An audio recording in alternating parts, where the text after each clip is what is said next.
You think we might need a sheller today? We might. I love that color right there. They're so easy to pick, you know, and the thing about it is, there's so much purple in here. The vines are purple, everything's purple. You can miss them, you know, and you have to turn around and look back behind yourself, and you'll see that, you know, you got some. I mean, I guess I'll go ahead and take a few of those. I believe that machine, well, let's take a look right quick and just see how easy one like this. Pull the string off of it, and oh yeah, they're ready. Yeah, they're ready. They're ready. Well guys, we just did a quick, I call it a skim over picking out here in the garden. We went through there and picked, you know, some of the more purple ones. We like them more like this, you know, for shelling and stuff like that with the sheller. And we didn't really pick them very close. So this was what we call our first skim over picking. Now we picked a handful the other day just so we'd have something to eat. But we're gonna let them probably rest another day or so. And probably the next picking will probably be double this or more. So, you know, I'm sitting here looking out there and I'm going, we didn't even touch them. I mean, there's so many peas out here, so I don't even know how many bushels they are. But we're going to take these to the house. We're going to wash them. Now, you learn when you're using a sheller, you always wash your peas, because if they're kind of damp and wet a little bit, they do a whole lot better than they do if they're dry. So that's one of the things that we learn. Now, come on along with us, and we're going to run up to the she shed, and we're going to set up everything and see if we can't get these peas shelled out right quick.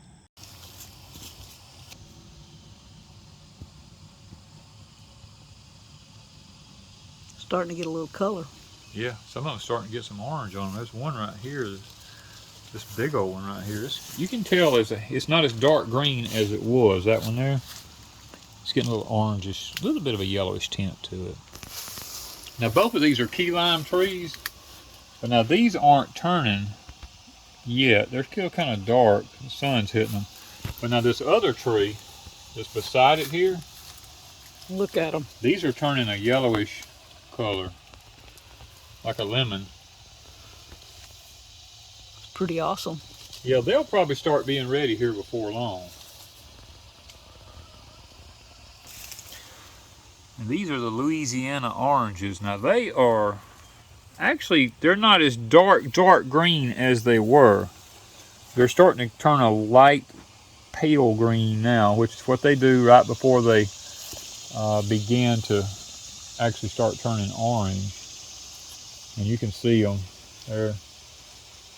The drought this year, they're not as big in diameter as they usually are, but I'll bet they'll be some kind of sweet. Oh, there's probably a couple of hundred on here. Maybe. I imagine there's probably, let's just say 100. At least 100. At least 100. Our biggest crop we've ever got was 65. And I'm hoping this year we surpass that. Now this tree probably had 1,000 on it to start with. But citrus trees are self-pruning. And it pruned itself. They just kept falling off until finally it got to the amount that it can handle. But look at that. Isn't that just amazing?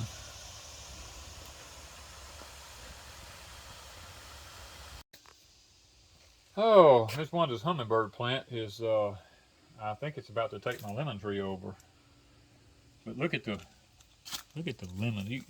Unless you just bring them out from underneath the leaves, them things are huge. Look at them, they're all in here everywhere. All down here? Yeah, the hummingbird plant is actually fixing it where you can't see them up in there hardly. But I don't know how many's on the tree actually, but there's 20 or so. There's a good deal of them. I mean, look at the size of it. Look at, that's a lemon in my hand. Look at that. Yeah, and then there's one hanging down. Well, we got these down here. They're hanging off behind the pot here. They're too heavy for the little old limb. It's just resting on the edge of the pot. One right there. That's beautiful. Plus the hummingbird plant. Yeah. It's starting to bloom again. We're going to have to get that thing on an arbor somewhere.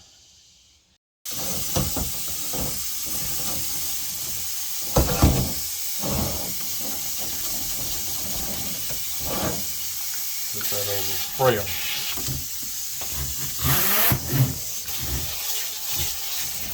Gets all the sand off.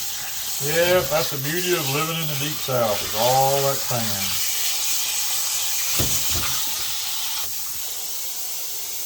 All that trash coming out of there.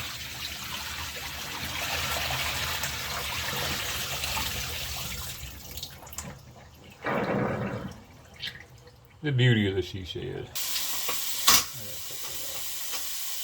Alright guys, this is our pea sheller. It's a Taylor manufactured one.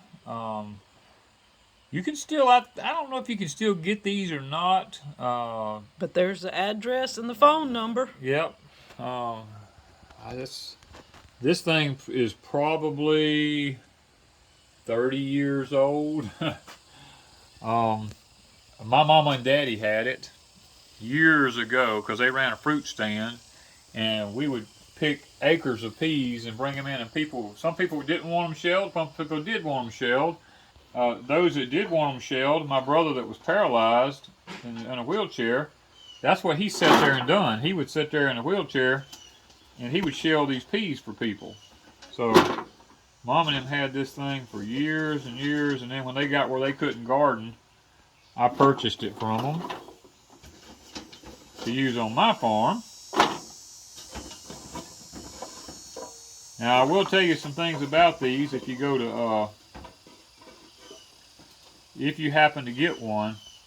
Depending on the peas that you get, you have to adjust the rollers out here. Now I don't know what the last time we used this, I don't know what peas we had it set for, but you have to take this guide off right here. There's a little thing right here, you take this off and you can adjust the rollers on the end of it. They got screws here on the tops. You can loosen these screws up with screwdrivers and you can lift them rollers up and down. It's a not a hard process, but if you're going to pick a lot of a certain kind of peas, then you need to go ahead and preset it. And I think this is already preset for the pink eyes, if I remember correctly. One thing you'll find out with these two is the pea has a long pointed end on it like this. If you'll start that end first, it does a lot better. Now it'll still work if you start these ends, but just does better if you start the long pointed ends. And I know that can be a little bit frustrating sometimes to sit and flip them around, but it's not really that big of a deal, to be honest with you. Here we go. Let's see how she does. Sometimes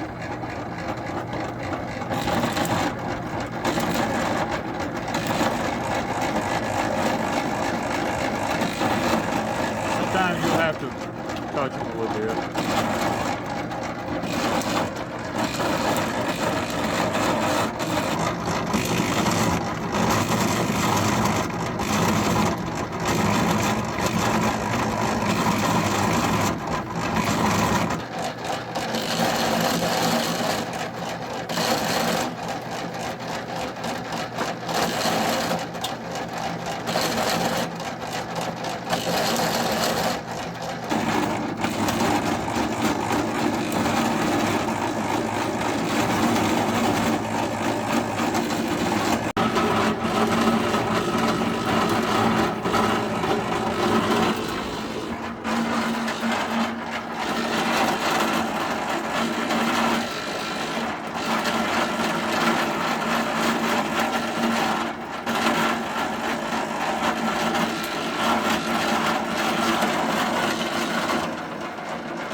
that. We got a few peas up under here we got to get. Look at that. I couldn't hand shell those in 5 minutes. No. Or less. Less than 5 minutes, really. Yeah, that's, look at that. What? Maybe 2 quarts, Got 2 3 quarts. quarts maybe. Yeah, 2-3 quarts right there, yeah. In 5 minutes. Yeah, we'll take them now and wash them. And when we go out, let me take them around and show you what happens when you wash them after you use a sheller. And this is when you shell peas, there's always these little tiny peas that's in there. That's what all this is right here. And you can just, while this is nice and still wet, this comes right off of here. Now, if you let this dry, it ain't coming off. it ain't coming off of there. It gets like concrete on there. So We'll be back in a few minutes to wash this thing out.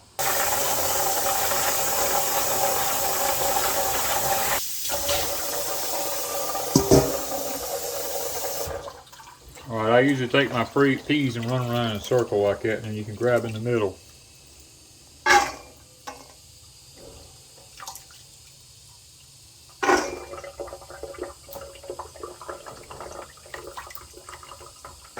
When you look on your hands, there'll be that white film stuff like that left on your hands, and I just sling that off to the sides. And the fastest way to clean these peas.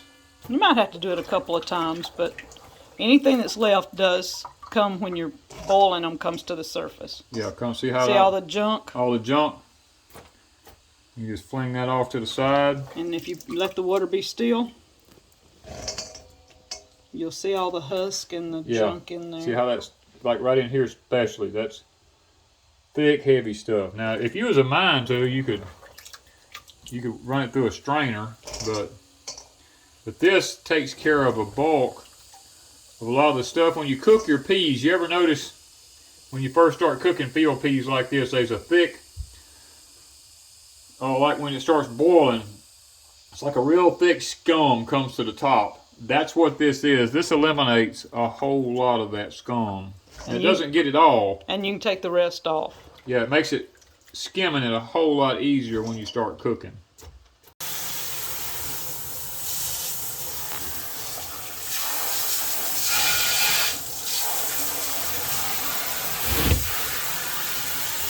This is what I like about this sink.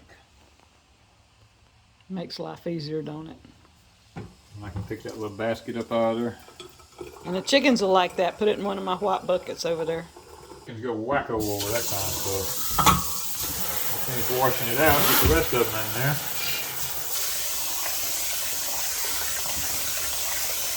See how all this stuff still comes to the top here? See how it looks cloudy? Right there is what comes to the top when you start cooking. Every bit of that. And what I'll do, I'll take this right here since I just washed it. It's just sitting on a... It's just simply called a second rinsing. That's all. And Miss Wanda's going to be canning. Yep, she's going to be canning pink-eye purple hull field peas, which is something you don't see too much of. So she'll be showing you the process of doing that. You can see those pink eyes everywhere. And these peas stay a little bit green, and the pink eyes turn a touch dark. Yep. But they are not black-eyed peas, guys. No. These are a totally different pea. Tastes different. I'm fixing to be canning. Yeah, we're probably going to put these in pint jars because we've learned with just the two of us, there's no need to put stuff in these big old quarts. And when you open it, then you got to turn around, put it in the refrigerator, and we're trying to eliminate refrigerator stuff.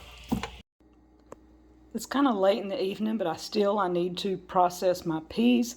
And what I like about my new deluxe pots that I got, they measure inside, and you see the peas are at 2 quarts. So I have 2 quarts of peas. That tells me if I'm putting them in pints, I need 4, if not 5 pints. So I'm going to get 5 just in case, and we're going to be canning these in pint jars. But I'm going to heat them first. I'm going to cover them in water, bring them up to a slight boil, boil like 1 minute, And then I'm going to drain them out of this and put fresh water in my jars along with my salt. The peas are coming to a slight boil. We're fixing to shut them off in just a minute, but you see the skim stuff that comes up. You just ease around and take that out.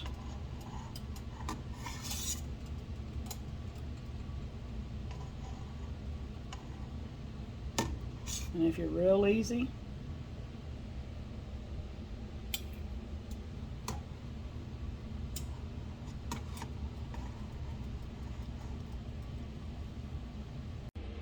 we're using half a teaspoon of salt, and this is just plain salt, or you can use canning salt. I have my fresh water getting hot. I've got my lids on warm over here.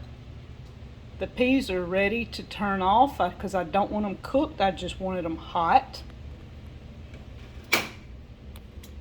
And we are using 4 jars lids today. And we're going to see just how many jars of fresh pink-eyed purple hull peas we get today. I brought the peas up to right here. We're going to take some of our hot water. Now we already added the salt. A half a teaspoon salt.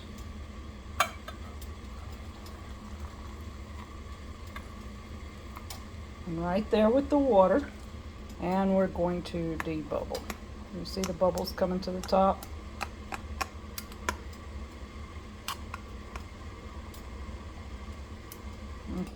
Alright, I've already wiped the rim, but you want to wipe the top of the rim and around the sides really well with a cloth, with paper towels or a cloth, and vinegar. Like I said, this is the 4 jars cannon lids. And then we have the ring. And you just want to hand tighten. I got pink-eyed purple hull peas. I've got water in the canner. It's got 3 quarts of water in it. We're going to put the lid on, and these process at 40 minutes.